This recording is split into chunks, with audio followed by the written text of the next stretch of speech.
The Willpower Instinct. How Self-Control Works, Why It Matters, and What You Can Do to Get More of It, by Kelly McGonigal, Ph.D. Introduction. Imagine it's a warm afternoon in Vermont. The year is 1848. A young man named Phineas Gage, just 25 years old, is the best foreman his railroad company has ever seen. His crew respects him. His family loves him. His doctor describes him as having an iron will and an iron frame. He's the kind of person who just seems to have it all together. On September 13th, Gage is at work, clearing a path for a new railway line. It's a routine job he's done 1,000 times, packing explosive powder into a rock. But this time, something goes terribly wrong. A spark ignites the powder, and the 3.5-foot-long iron rod he's using to pack the charge shoots out of the hole like a missile. It enters his left cheek, tears through the front of his brain, and flies out the top of his skull, landing 100 feet away, covered in blood and brain matter. By all accounts, he should be dead. But he isn't. He doesn't even pass out. His crew puts him in an ox cart and takes him back to town, where the doctor patches him up.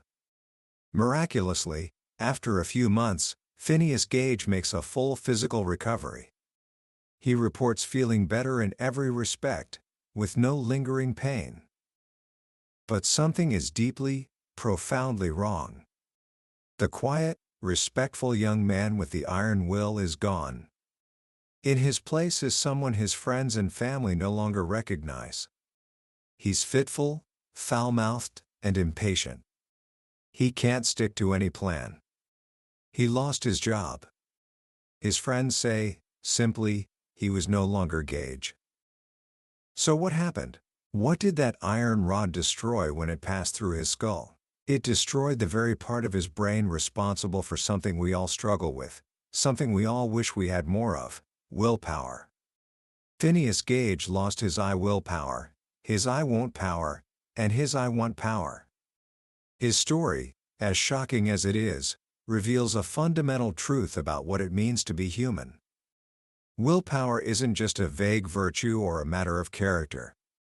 It's a physical, biological function of the brain. And like any part of us, it can be understood, trained, and strengthened. Today, we're diving into The Willpower Instinct, a brilliant book by Stanford health psychologist Kelly McGonigal. This isn't just another book about self-help.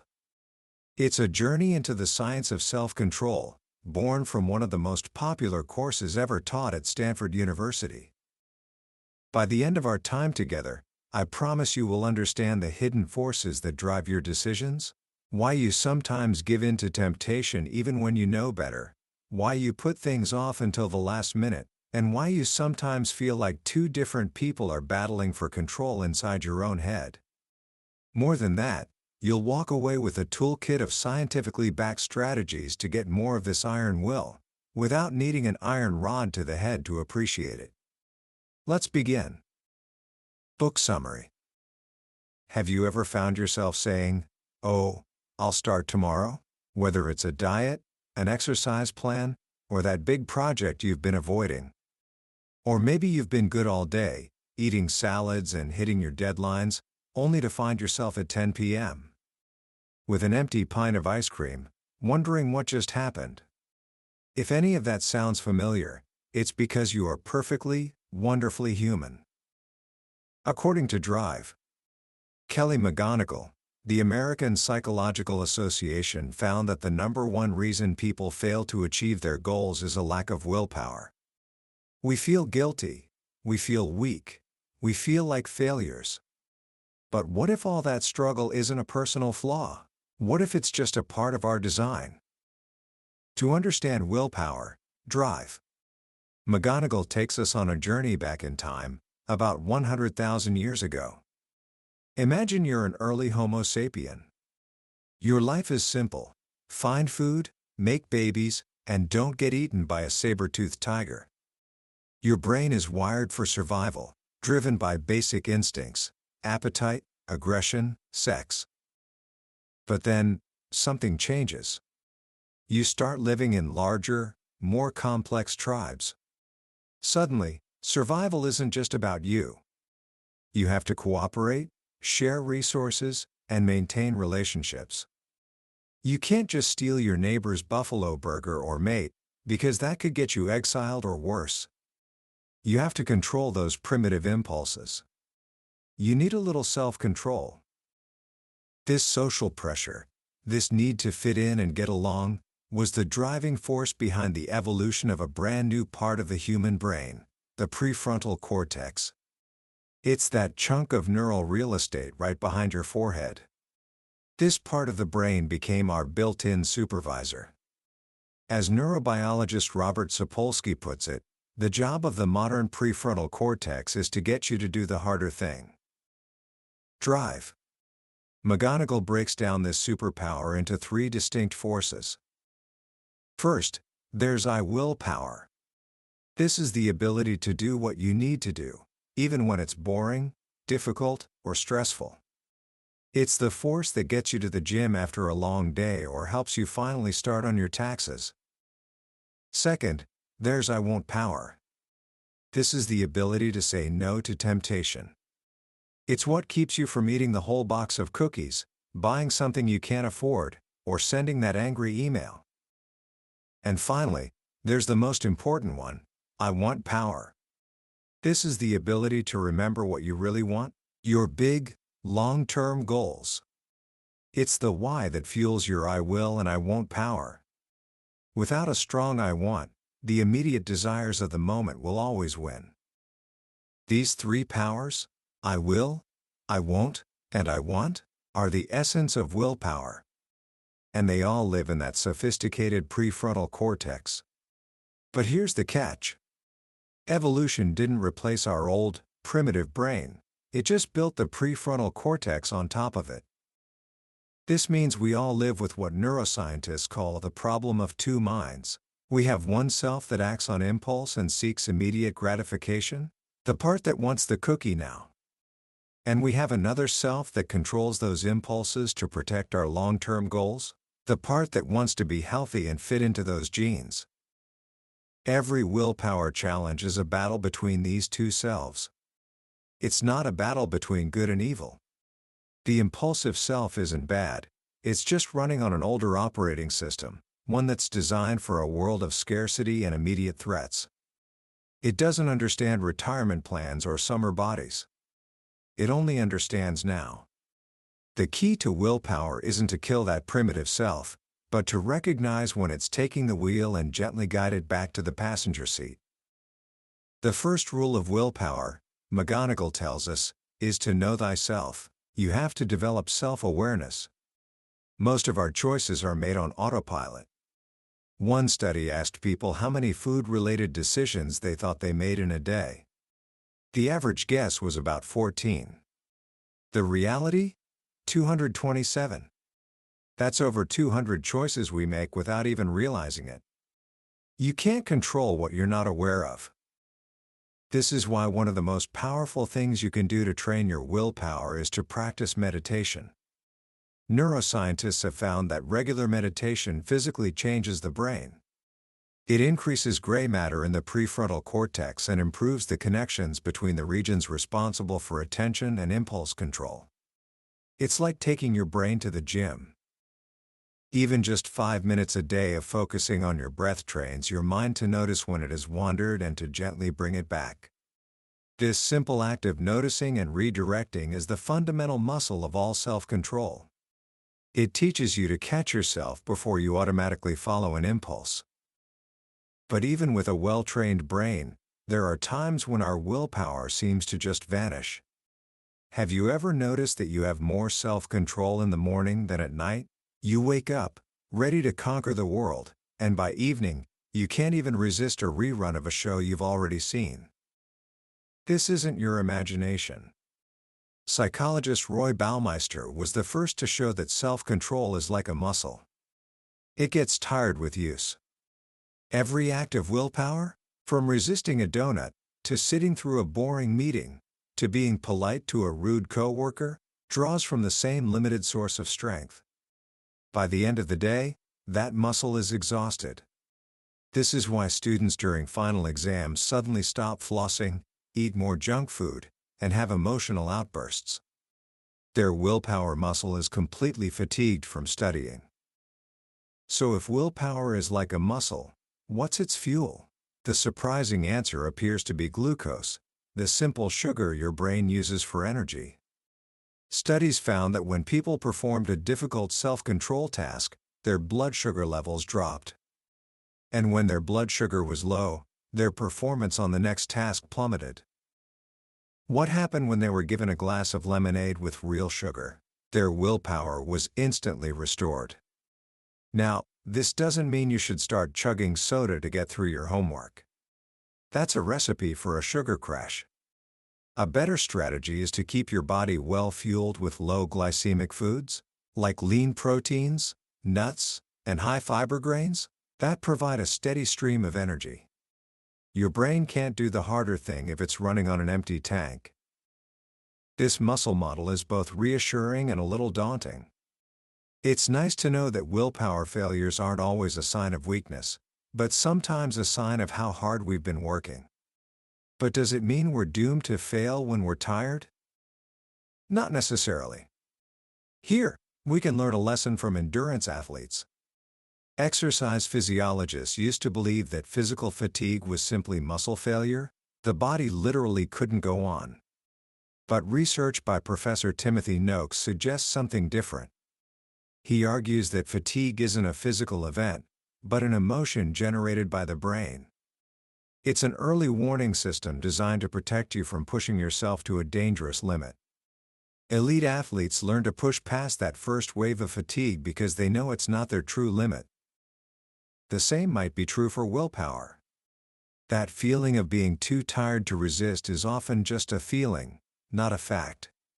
Stanford psychologists have found that our beliefs about willpower matter. People who believe that willpower is a limited resource are the ones who show exhaustion. But people who believe that exerting self-control is energizing don't show the same decline. So when you feel your willpower fading, tap into your I want power. Remind yourself why you're doing this.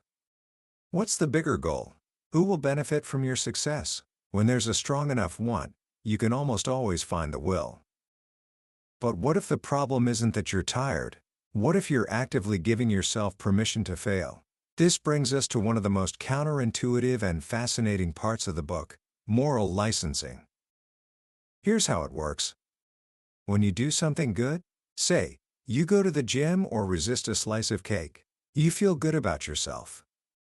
You've established your moral credentials as a good person, and that feeling of virtue, paradoxically, makes you more likely to trust your impulses and give yourself permission to do something bad. Psychologists Benoit Monine and Dale Miller demonstrated this with a clever study at Princeton. They gave students a survey with sexist statements. Some students got obviously sexist statements like, "Most women are not really smart." They strongly disagreed, feeling virtuous and non-sexist. Other students got more subtle statements like, "Some women are not really smart." They felt more ambivalent. Afterward, all the students were asked to make a hypothetical hiring decision for a high-level job in a male-dominated field. The result was shocking. The students who had just strongly rejected the sexist statements, the ones feeling the most virtuous, were more likely to discriminate against a qualified female candidate. Having established their credentials as not sexist, they let their guard down and allowed an unconscious bias to influence their decision. We do this all the time. I had a salad for lunch, so I deserve a brownie for dessert. I worked hard all week, so I deserve to blow my budget this weekend.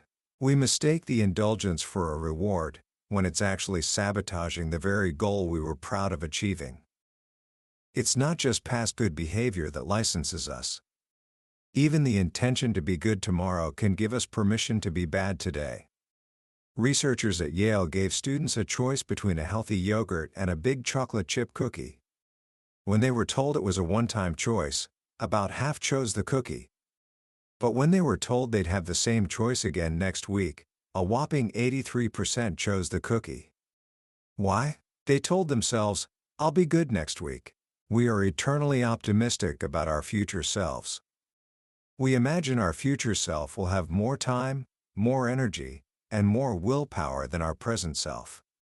We treat our future self like a stranger, burdening them with the consequences of our current decisions.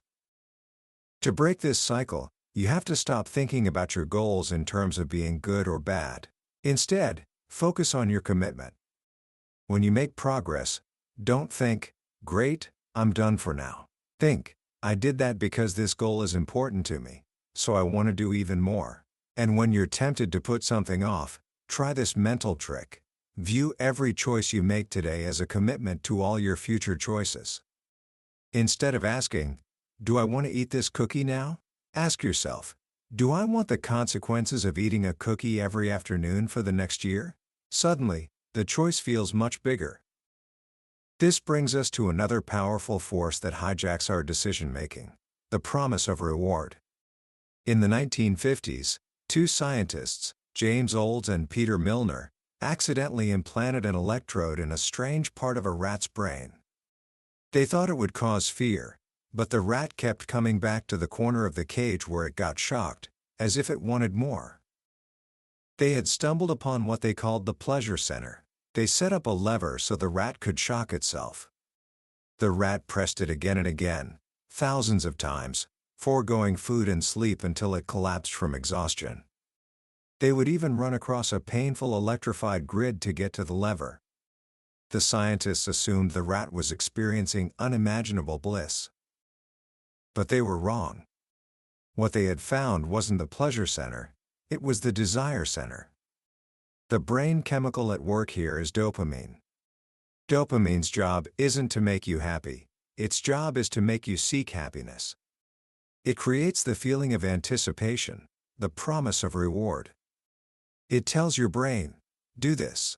This will make you feel good," but the feeling it creates is one of wanting, not liking. That's why the rat never became satisfied. Each press of the lever just promised that the next press would finally deliver satisfaction. It never did. Our modern world is like a giant cage filled with dopamine-releasing levers. Your phone buzzing with a notification. The smell of coffee brewing. A 50% off sign in a store window. A social media feed that never ends. Each scroll, each click, each refresh is a press of the lever, promising a reward that might come with the next interaction. Marketers know this. They call it neuromarketing. They engineer foods with the perfect combination of sugar, salt, and fat to keep your dopamine neurons firing. They pipe the smell of fresh-baked cookies into stores. They create a sense of urgency with limited time offers. They are manipulating your primitive brain's reward system to turn you into that rat, endlessly chasing a promise. The big lie our brain tells us is that wanting is the same as happiness. We mistake the arousal of desire for a guarantee of satisfaction.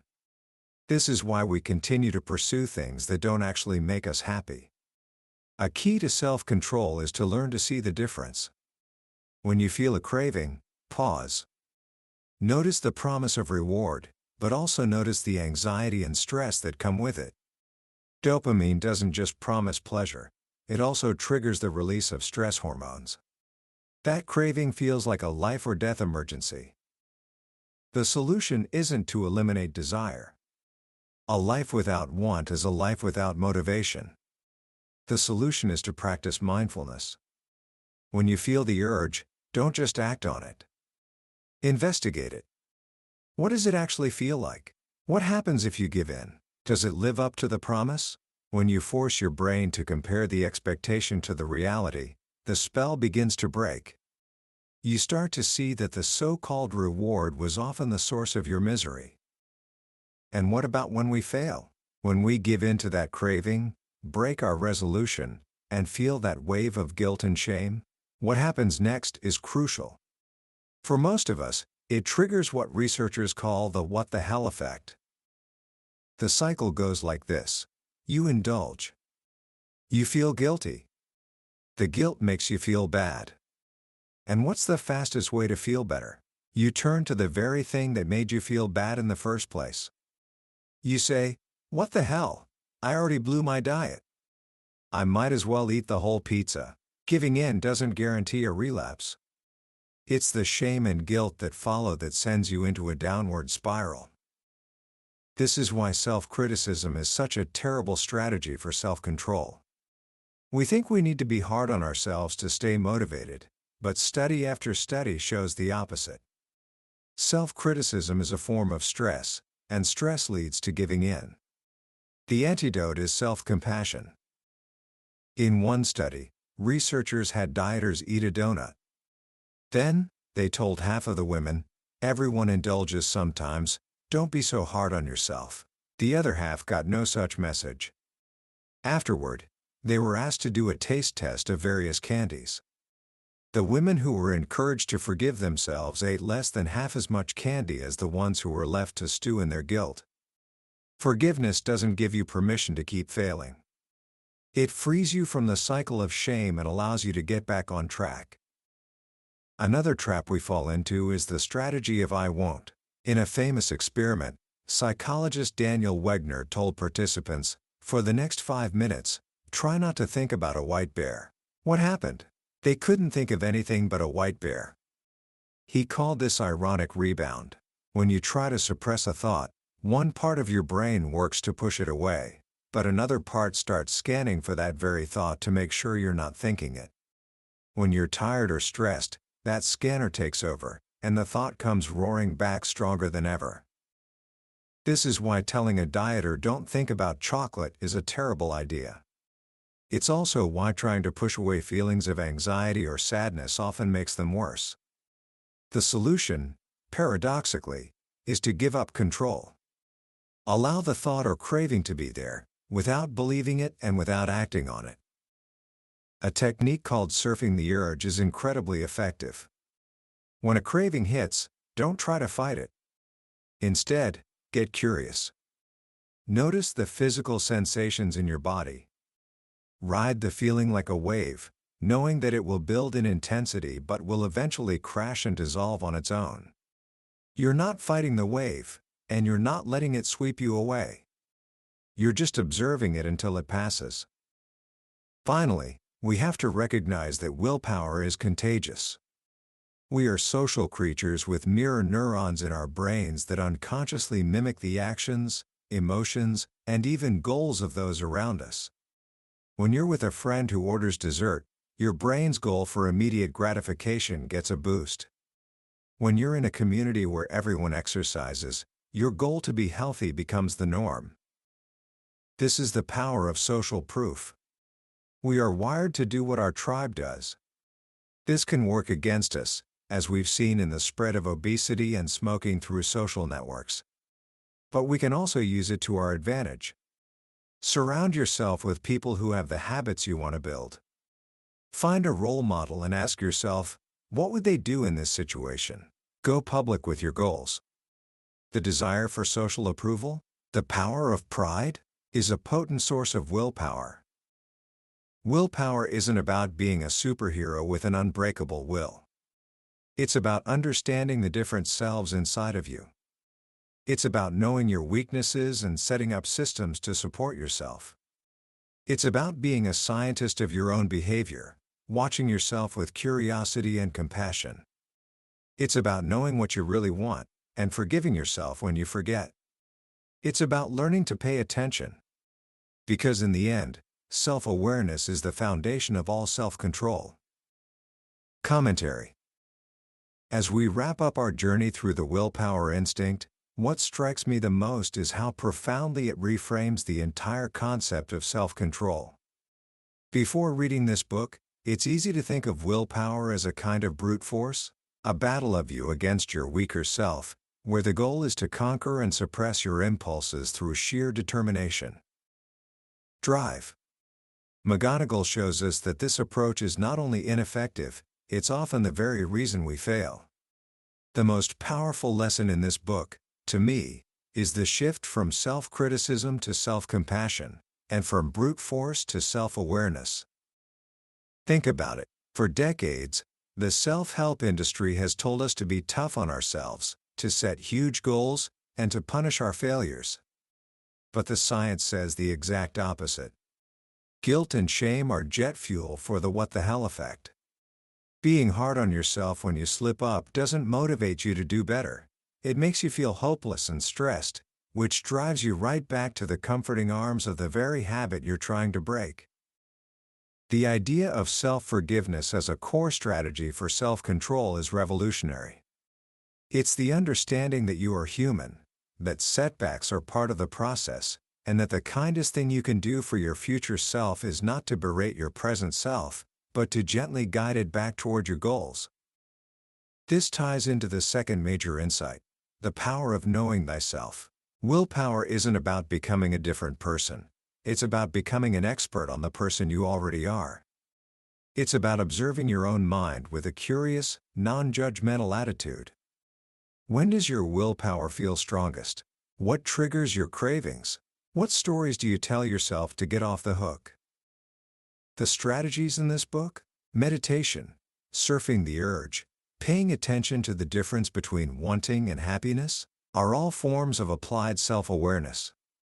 They aren't about fighting your thoughts and feelings, but about creating space between the impulse and the action. In that space, you find the freedom to choose. So, how can you start applying these ideas today? Here are 3 simple, practical actions you can take. First, try the 5-minute brain training meditation. You don't need a special cushion or a silent retreat. Just find a quiet place, sit down, and focus on your breath. When your mind wanders, and it will, just notice it without judgment and gently bring your attention back to your breath. Think of each time you bring your focus back as one repetition at the willpower gym. It's a small act that builds a powerful mental muscle. Second, practice the 10-minute rule. The next time you're faced with a temptation, whether it's a cookie or an urge to check your phone while you're working, just tell yourself you can have it, but you have to wait 10 minutes.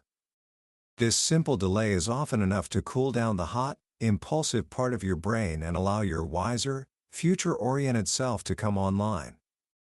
During that 10 minutes, remind yourself of your bigger I want goal. More often than not, you'll find the craving has lost its power by the time the 10 minutes are up. Third, the next time you have a willpower failure, and you will, try the self-forgiveness exercise. Instead of beating yourself up, pause. Acknowledge how you feel. Remind yourself that everyone struggles. It's part of the human condition. And then, ask yourself what you would say to a good friend in the same situation. You'd offer them kindness and encouragement, not criticism. Offer that same kindness to yourself. It's the fastest way to get back on track. That was a summary of The Willpower Instinct by Kelly McGonigal. We've explored some of the key ideas today, but believe me when I say that a summary is just scratching the surface.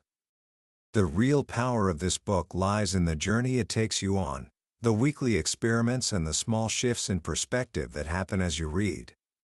This summary is a map, but reading the book is like taking the trip yourself. If any of the ideas we discussed resonated with you, if you've ever felt that internal struggle between who you are and who you want to be, then I encourage you to pick up a copy. It's not just a book you read, it's a manual for your own mind, one that can genuinely help you understand yourself better and make lasting changes in your life. The link to the book is in the description. Also, if you found this summary valuable, I'd be so grateful if you would hit that like button and subscribe to the channel. That way, you won't miss our next deep dive into another life-changing book. Let's keep learning and growing together.